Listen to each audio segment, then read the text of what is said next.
Hey, hey, how's it going?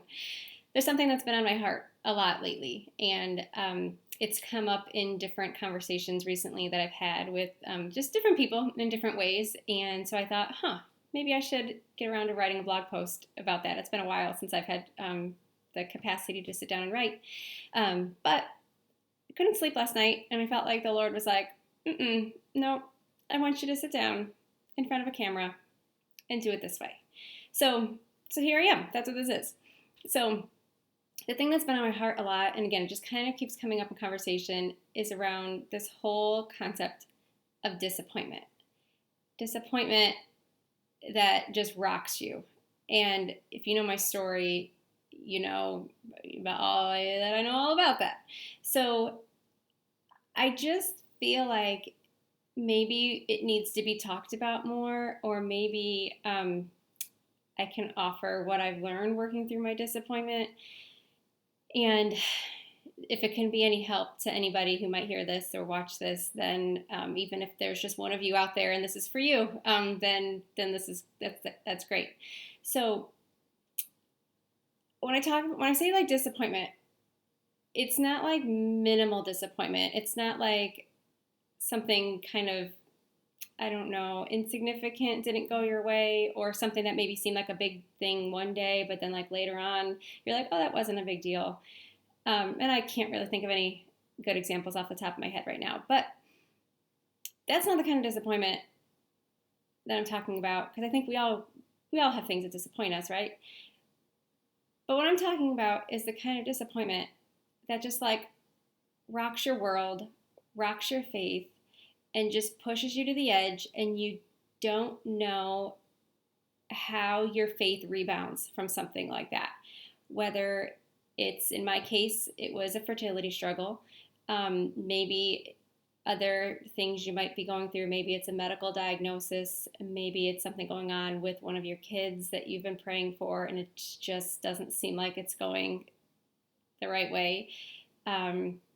Or maybe something else with a family member or a job, or, you know, things like that. You know what I mean? You know what I mean? And what do you do? Like, what do you do when you're faced with disappointment like that? And not just like going like, oh well, I'll pray about it, or oh well, I know God has a plan and God is sovereign and He must work this for good, and like until you get there to that side where you can say those things and actually mean them, like what do you do when you're still wrestling and you're looking at this awful thing that happened, this desire of your heart that doesn't seem like it's going the way that you wanted it to, or you're not seeing that desire fulfilled, and God's to blame is really what it feels like, and that's what it seems like. And so, like, what do you do with that?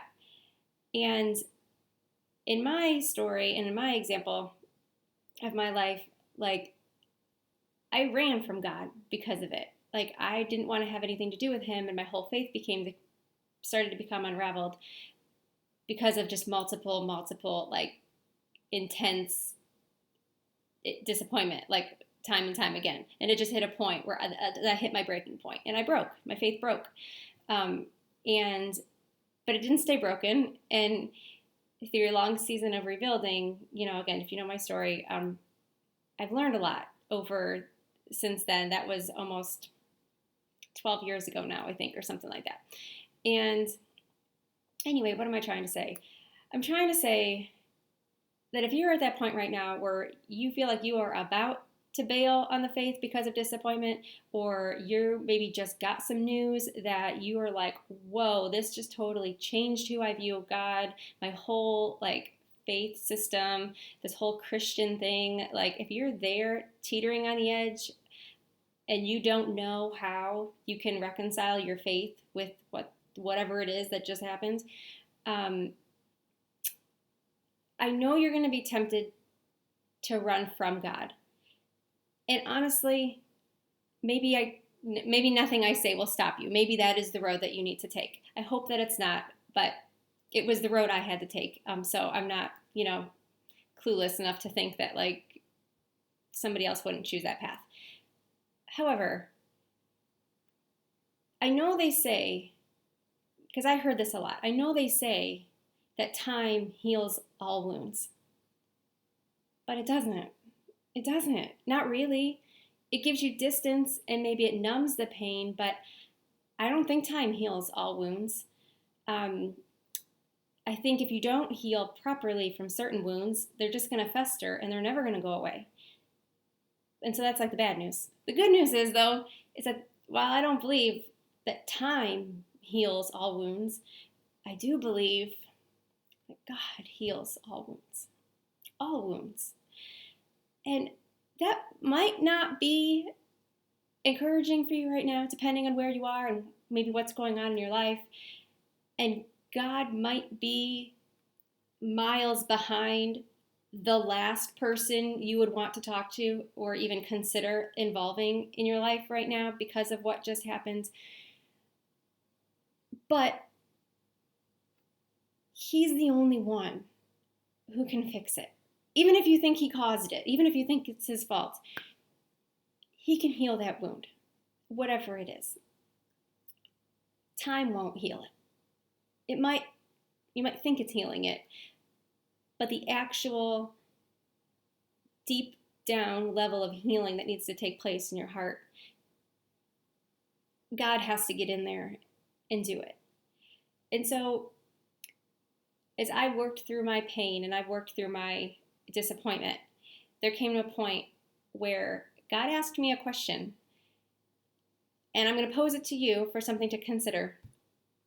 And because it changed everything. It changed the way that I was viewing Him and my life, and it was truly the turning point for me. And it was one day I was alone, and I was journaling out probably some angry thoughts, and I felt like the Lord stopped me mid-thought, and He was like, hey, did I break a promise to you back then? Did I break a promise to you back then? And everything that riled in me and wanted to be like, well, yeah, you did. And I had no answer. The more I thought about it, I was like, no, you did break a promise. Let me think about which one it was. Like, because I'm sure there's a promise that you broke. And the more I got down to it, there was not a promise that He broke to me. He never went back on His word about anything. And what I wanted was never truly promised to me in the beginning. And so that kind of changed things for me. And so as you're working through your disappointment or your pain, if you can get to a point, and you may not be there now, and that's fine, but if you can get to a point where you can honestly ask yourself, did God break a promise to you when whatever event it was or whatever it is that you're dealing with? And if you feel the answer is yes, He did, then you have some work to do to kind of dig deeper into that and take it to God and be like, yeah, God, this is the promise that I feel like you broke. And let Him show you maybe a different perspective. But if you can get to the point where you can honestly say, like, wow, like God, like, no, I guess you didn't break a promise to me, then that can open up something in your heart, because it did mine. It changed something in me the day I let that question settle down deep into my soul. And that was several years ago now. And so, again, I know that if you're hurting and you're disappointed and you're like, God, I'm on my way out the door, please don't. Please don't. What you're looking for is not out there. What you're looking for is in the arms of the Father. And He sees you, and He sees your pain, and He sees the disappointment that is just wrecking you. And He wants to help you. He loves you, and He wants to help put things back together and help you maybe see things that you weren't seeing in the midst of all of your pain and everything. Because He's the only one who can heal it. Because you can. There is hope and life again on the other side once whatever this is worked through, and your life doesn't end with whatever the disappointment is. It may feel like it's ending now, but as one who has walked through a lot and walked away from the faith for nearly a decade with pain unimaginable that I just couldn't understand. How could I ever invite God back into my life? And all of the warped thinking that I had going on. And so I'm sure I have a lot more that I could talk about and share about, and maybe I still will get around to writing a blog post. But I just felt like for today, there's such an invitation, and this might only be for one person out there, and in the whole wide world internet, because this is going on the internet. And this might be for one single person. And if you don't feel like this person is you, then that's fine. But I just feel that there's such an invitation out there for somebody to just ponder that question of, did God break a promise to you? And just to consider how he tells us to cast our cares on him because he cares for us. And he invites us to come to him and rest those who are weary and heavy laden. Come to him and rest. He wants you to work through this. He doesn't want it to destroy your faith, although it might, in a strange way, deepen your faith, even if you have to take the scenic route to get there. So I hope this made sense. Again, I'm confident it made sense to one person out there. And if that one person is you, you can comment below wherever you're seeing this, or send me an email. It's agostinelli.christine@gmail.com. I would love to hear from you. Or if you have any other questions or comments or whatever, I'd love to hear them. And again, so I hope this encouraged that one person out there. Maybe there's more. And I think this maybe needs to be the start of a bigger conversation that we can have just about disappointment and what do you do? What do you do when you're deeply, profoundly disappointed and you don't know how to make that make sense with God?